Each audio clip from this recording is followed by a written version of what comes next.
Imagine waking up, not to the comfort of a peaceful morning, but to the cold, unforgiving grip of the night. You can see your room.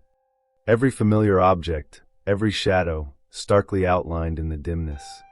You can hear the silence of the hour, perhaps the distant hum of the city, or the frantic pounding of your own heart against your ribs. But you can't move. Your body a prison. Your voice a forgotten whisper. You are utterly, completely paralyzed. And then, the true nightmare begins. Because you realize you're not alone. Something is there. An entity.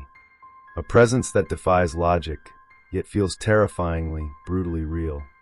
It's a phenomenon known as sleep paralysis, but for those who experience it, it's a battle with a demon they can only see in the darkest corners of their mind, or sometimes right there in the physical space of their room. Tonight, we plunge headfirst into that chilling abyss.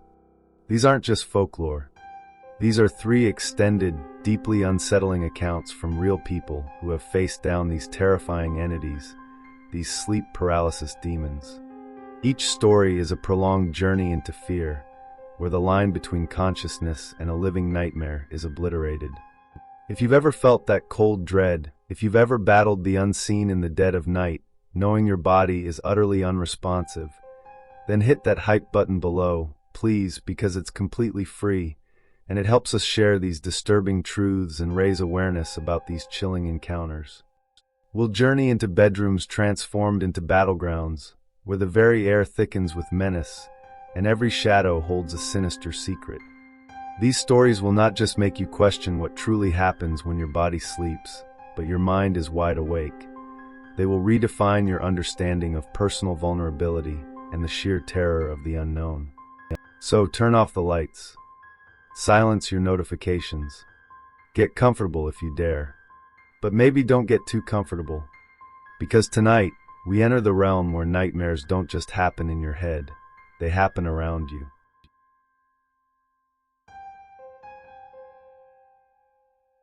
Our first extended account of terror comes from Sarah, a seemingly ordinary woman in her early 30s, living in a quiet, almost forgettable suburban home. Sarah had always been a light sleeper, prone to the occasional bad dream, but nothing truly disruptive. The concept of sleep paralysis was just a term she'd vaguely heard, a harmless neurological quirk, she thought. That naive belief would be shattered, violently, one freezing winter night. It began subtly, as these things often do. Sarah had drifted off to sleep, curled on her side after a mundane day. She remembered the warmth of her duvet, the comforting drone of the furnace. Then abruptly she was awake. Not a gentle awakening, but a sharp, immediate shift from deep unconsciousness to hyper-awareness. Her eyes snapped open. Her room was dark, but not utterly black. The street lamp outside cast a faint, orange glow through her blinds, painting the familiar outlines of her dresser, her bedside table, her closet door. Everything was exactly where it should be. Yet, a profound sense of wrongness permeated the air. A cold, sterile dread that had nothing to do with the winter chill outside. She tried to shift, to turn over, to pull her duvet tighter. Her muscles wouldn't obey. Her body was a foreign entity, a heavy, unresponsive shell. Panic, cold and sharp, pierced through the lingering fog of sleep. She recognized the sensation, sleep paralysis. Just a trick of the brain, she desperately reminded herself, her inner voice sounding distant and small against the rising tide of fear. It'll pass. But this time it was different. This time, the silence was too heavy, the shadows too deep. And then she felt it. A distinct, immense pressure began to settle onto her chest. It wasn't the weight of her duvet. It was localized, heavy and alive. It felt like something vast and solid was slowly, deliberately lowering itself onto her, pinning her deeper into the mattress. Her breath hitched. Her lungs, already struggling against the paralysis, now fought against an external force that stole the very air from her. Her heart hammered against her ribs, a frantic drumbeat in the oppressive quiet. She squeezed her eyes shut, then forced them open again, desperately hoping to break the illusion. But the pressure remained, growing heavier, more suffocating. It felt as though a crushing weight, impossibly heavy, was draining the life from her. Her gaze, trapped, darted to the foot of her bed. The deepest shadow in her room seemed to coagulate, to thicken, to take on a form. It wasn't just darkness anymore. It was a figure. It was impossibly tall, an elongated silhouette draped in what looked like tattered, swirling black rags. Its form was indistinct, wavering at the edges as if made of smoke, yet its presence was terrifyingly solid. Its head was angled downwards, towards her, but she couldn't discern any features. No eyes, no mouth, just a void, a deeper, more profound darkness within the shadow itself. It was a black hole given form, observing her. The pressure on her chest intensified further, making a silent gasp tear through her paralyzed throat. She felt a wave of pure, unadulterated, primal terror wash over her. Every instinct screamed at her to flee, to fight, to scream. But she was a prisoner in her own body, a helpless observer as this nightmare unfolded inches from her face. She knew, with every fiber of her being, that this thing was not just a hallucination. It was real. It was tangible, and it was there on her bed, sitting on her, its immense weight crushing her. The chilling realization wasn't merely that it was there, but that it was aware of her. Its silent presence radiated a cold, malevolent intelligence. Minutes stretched into an eternity. Each second was a battle against suffocation, against the encroaching darkness. She could feel the faint tremor in her mattress, the subtle shift as the thing seemed to adjust its weight. She tried to fight, to scream, to even twitch a finger, to roll her head, but her body remained a statue, rigid and unresponsive. The figure at the foot of her bed remained motionless, a silent sentinel of dread, its faceless gaze pinning her. She squeezed her eyes shut again, tears silently leaking from the corners of her eyes, tracing cold paths down her temples. She wished, prayed for it to stop, for morning to come, for anything to break this spell. The pressure remained. The silence of the room was deafening, broken only by the frantic, silent hammering of her own heart against her ribs. And then, just as suddenly as it had begun, it was over. The pressure lifted. It wasn't a gradual fade, but an abrupt release, like a heavy burden being snatched away. She gasped for air, a choked, desperate sound that tore from her throat. Her body convulsed, shaking uncontrollably, muscles spasming from the sudden freedom. She scrambled up, heart pounding so violently she thought it might burst, and lunged for her bedside lamp. The room flooded with warm, comforting light. Nothing. The room was empty. The shadows were gone, replaced by familiar, harmless corners. But Sarah was not unharmed. As she cautiously looked down at her bed, she saw it.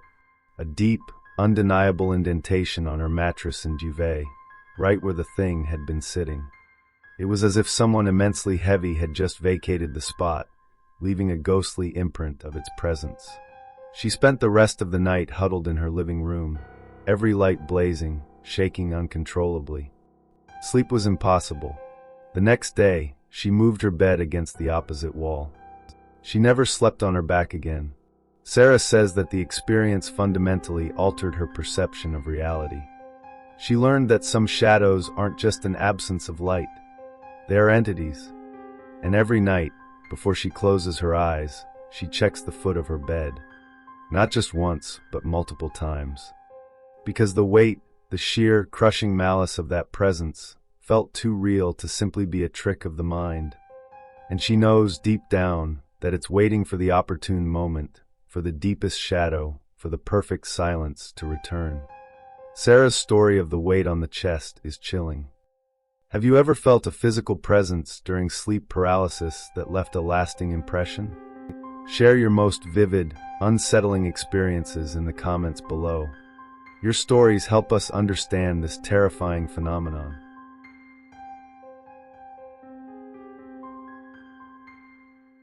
Our second extended account takes us into the apartment of David, a seemingly carefree college student. David lived in an old, sprawling apartment building, the kind with creaky floorboards and a history etched into every peeling paint chip. He was known for being a deep sleeper, almost impervious to noise, rarely bothered by even the loudest city sounds. He considered himself immune to the superstitious fears of his more anxious friends. That immunity would be savagely tested one night, transforming his familiar bedroom into a labyrinth of chilling whispers. He had fallen asleep after a long study session, his textbook still open beside him. The apartment was utterly silent, save for the distant hum of the building's ancient heating system. Then he awoke, not with a jolt, but with a slow, agonizing slide back to consciousness, a feeling of heavy dread already clinging to him. His eyes were open. He was lying on his back, staring at the ceiling, acutely aware of his surroundings. The faint glow from the streetlights outside filtered through his window, painting vague, ethereal patterns on the ceiling. He felt the familiar, terrifying grip of paralysis. His body was a leaden husk, his limbs unresponsive, his voice a phantom in his throat. Sleep paralysis, he thought, a cold, hard knot forming in his stomach. He tried to remain calm, to wait it out, as he'd read you should. But then he heard it. A faint, insidious whisper. It wasn't loud, but it was incredibly distinct, cutting through the silence of the room like a razor. It seemed to emanate from his closet, a half-open, innocuous wooden door across the room. The whispering grew louder, a cacophony of overlapping voices, indistinct yet filled with a palpable malice. It sounded like a multitude, a parliament of shadows, murmuring secrets he was not meant to hear. The words were unintelligible, like a foreign tongue spoken in 1,000 different inflections, yet the intent was clear, menacing. He tried to sit up, to turn his head, to even just shift his gaze from the closet. His muscles screamed in silent protest, useless. His eyes were wide open, fixed on the half-open closet door, which now seemed to pulse with an unnatural, deeper darkness. The whispering intensified, no longer faint, but like a chilling, sibilant chorus right there in his room, surrounding him. As he stared, completely helpless, a shadow began to detach itself from the deepest, darkest recess of the closet. It wasn't just ordinary shadow. It was a shapeless, swirling mass, a denser, more absolute black that seemed to absorb the scant light in the room. It pulsated subtly like a living entity. It slowly, deliberately, began to drift across the room, gliding silently, inexorably, towards his bed. The whispering, now incredibly loud, was right next to his ear, a terrifying concert of sibilant sounds and guttural murmurs. He felt an icy coldness spread over his body, not a physical chill, but a deep, existential coldness that permeated his very being, despite his room being perfectly warm. The air grew heavy, thick with an unseen, malevolent presence. The swirling shadow reached the side of his bed. David could feel its presence, a dense, suffocating energy that made his skin crawl, every hair on his body standing on end. He could feel the cold radiating from it, a spectral chill that was far more profound than any physical temperature drop. Then, from the depths of the swirling darkness, a single, clear voice emerged. It was deep, guttural, resonating with a primeval power, and filled with pure, unadulterated hatred. It didn't speak words that his ears could process, but rather a chilling thought, a terrifying command that implanted itself directly into the terrified core of his mind. It resonated with an authority that shook him to his core. "You are ours now." The thought echoed, reverberated, crushing him with a sense of utter despair and helplessness. David felt an invisible force pressing down on him, not physically this time, but emotionally. A suffocating dread, an immense sadness that promised an eternity of torment. He wanted to scream, to fight, to rage against this violation, but he was trapped, a silent observer in his own unfolding personal horror film. The voice repeated the thought, "You are ours now," over and over, its insidious presence filling his mind, claiming ownership of his very soul. He closed his eyes, desperately trying to break free, to sever the connection, to banish the thought. He focused all his energy on just a single twitch, a single desperate breath. He fought with every ounce of his remaining will. And then, with a violent, agonizing jolt, he broke through. He sat bolt upright, drenched in sweat, gasping for air, his heart hammering against his ribs like a trapped bird. The room was silent. The closet door was still half open, but the terrifying shadow was gone, replaced by ordinary darkness. The air, though still cold to his perception, felt less heavy, less suffocating. David scrambled out of bed, lunging for his light switch, flooding the room with light. He checked the closet, peered under his bed, behind the curtains. Nothing. Absolutely nothing. He spent the rest of the night huddled in his desk chair, every light in his apartment blazing, listening intently to the oppressive silence. He couldn't go back to sleep. He couldn't shake the memory of the voice, the absolute conviction that something had claimed him. David eventually moved out of that old apartment, unable to endure the nightly terror. He says that sometimes, even now, in the deepest silence of the night, he still hears faint, phantom whispers from the corners of his new room. And every time his blood runs cold, and he wonders if he truly broke free that night, or if that chilling, possessive voice was right, and a part of him, a very deep, fundamental part, is theirs now, waiting for the full claim. David's encounter with the whispering labyrinth is terrifying. Has a dream or a moment of paralysis ever implanted a thought or a chilling message in your mind that still haunts you?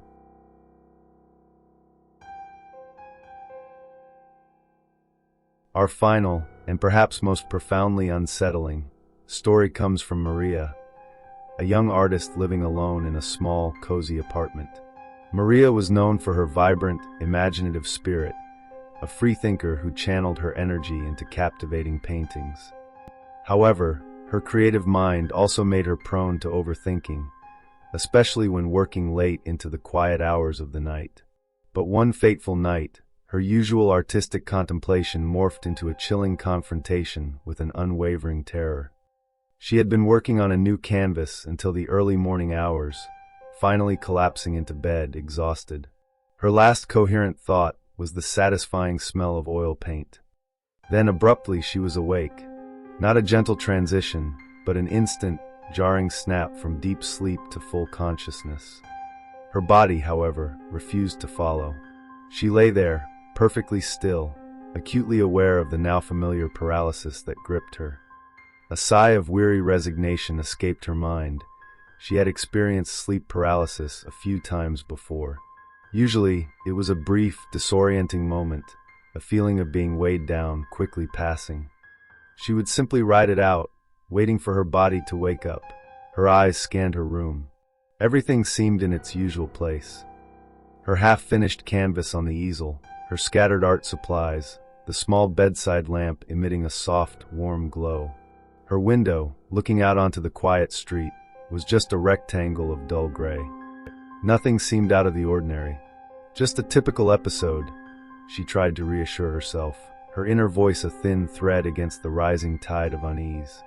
Then, her eyes drifted to the corner of her room, opposite her bed.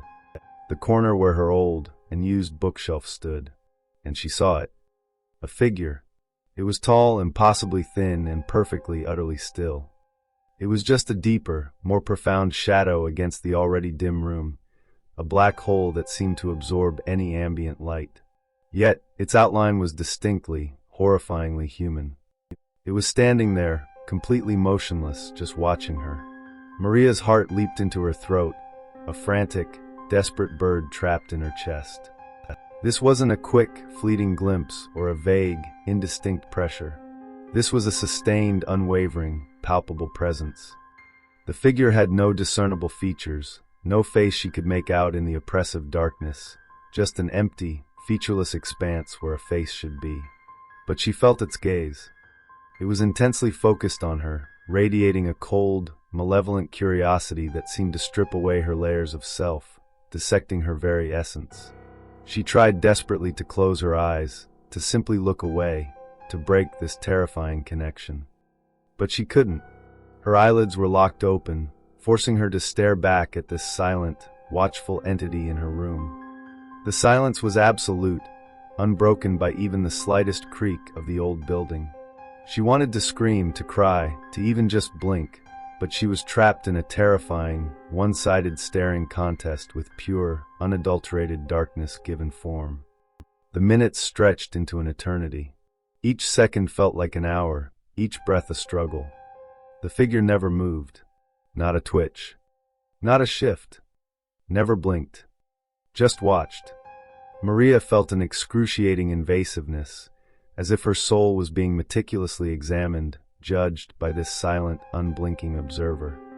She knew, with a certainty that chilled her to the bone, that if she broke eye contact, if she looked away, if she showed any weakness, something terrible, unspeakable would happen. It felt like a test, a silent, terrifying judgment. She focused on a tiny detail, trying to anchor herself to reality.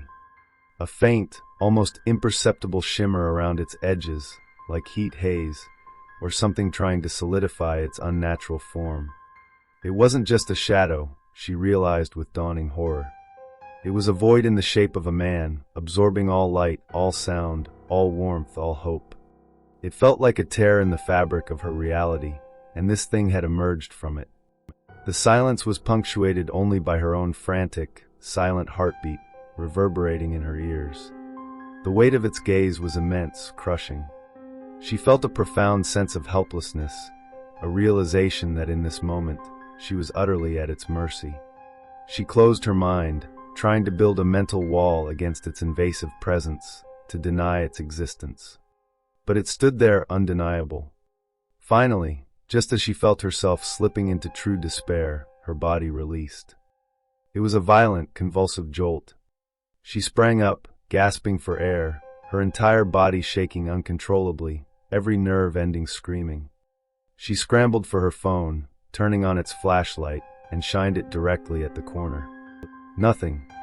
Just her old bookshelf, her familiar paintings, her empty room. Maria spent the rest of the night huddled in her bed, the covers pulled tight, every light in her apartment blazing. She couldn't sleep. The image of the unblinking sentinel was burned into her mind.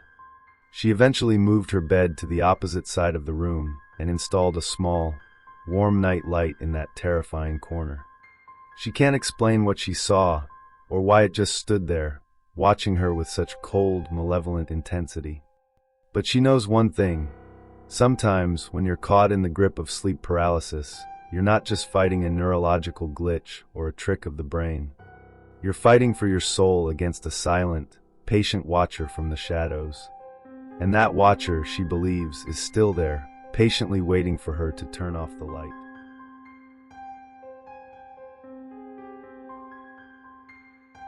Three stories. Three extended, deeply unsettling encounters with what many describe as the sleep paralysis demon. Whether these are purely psychological phenomena, a terrifying trick of the mind, or harrowing glimpses into something far more sinister and paranormal, they leave an undeniable, often traumatic, mark on those who experience them. These accounts force us to confront our deepest, most primal fears, the fear of helplessness, the fear of the unknown, and the terrifying thought that even in the supposed safety and sanctity of our own beds, we might not truly be alone. They challenge our understanding of reality, our control over our own bodies, and the thin veil between waking life and nightmare.